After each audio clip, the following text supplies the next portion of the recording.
Une grenouille vivait au bord d'un trou rempli d'eau, près d'un ruisseau. C'était une petite grenouille verte, discrète, ordinaire. Elle avait envie de devenir extraordinaire et réfléchissait aux moyens de se faire remarquer. À force d'y penser, elle eut une idée.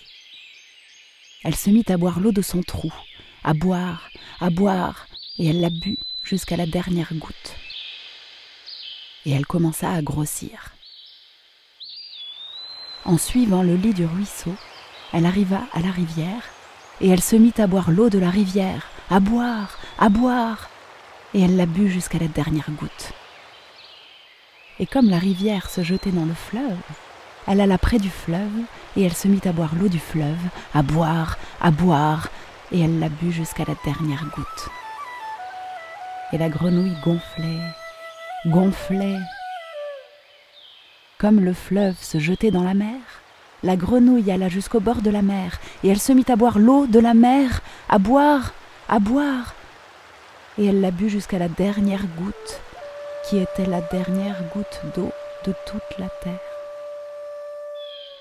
Son ventre, ses pattes, sa tête étaient gorgés d'eau, et même ses yeux, qui devinrent tout globuleux. La petite grenouille était maintenant extraordinaire, gigantesque. Sa tête touchait le ciel. Les plantes avaient soif. Les animaux avaient soif. Et les hommes aussi avaient terriblement soif. Alors tous se réunirent pour chercher un moyen de récupérer l'eau de la terre.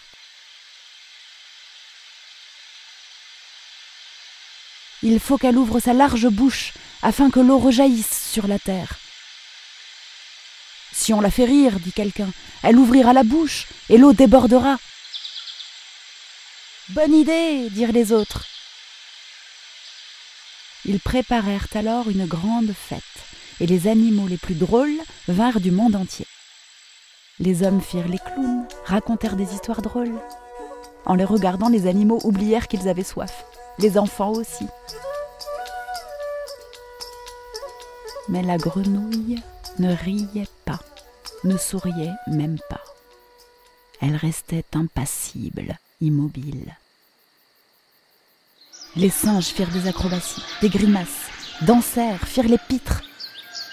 Mais la grenouille ne bougeait pas, ne riait pas, ne faisait même pas l'esquisse d'un sourire. Tous étaient épuisés, assoiffés, quand arriva une petite créature insignifiante, un petit ver de terre qui s'approcha de la grenouille. Il se mit à se tortiller, à onduler.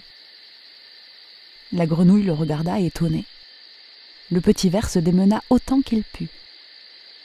Il fit une minuscule grimace, et la grenouille éclata de rire, un rire énorme qui fit trembler tout son corps.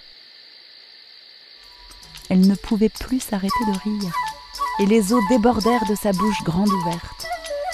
L'eau se répandit sur toute la terre, et la grenouille rapetissa. La vie put recommencer, et la grenouille reprit sa taille de grenouille ordinaire. Elle garda juste ses gros yeux globuleux en souvenir de cette aventure.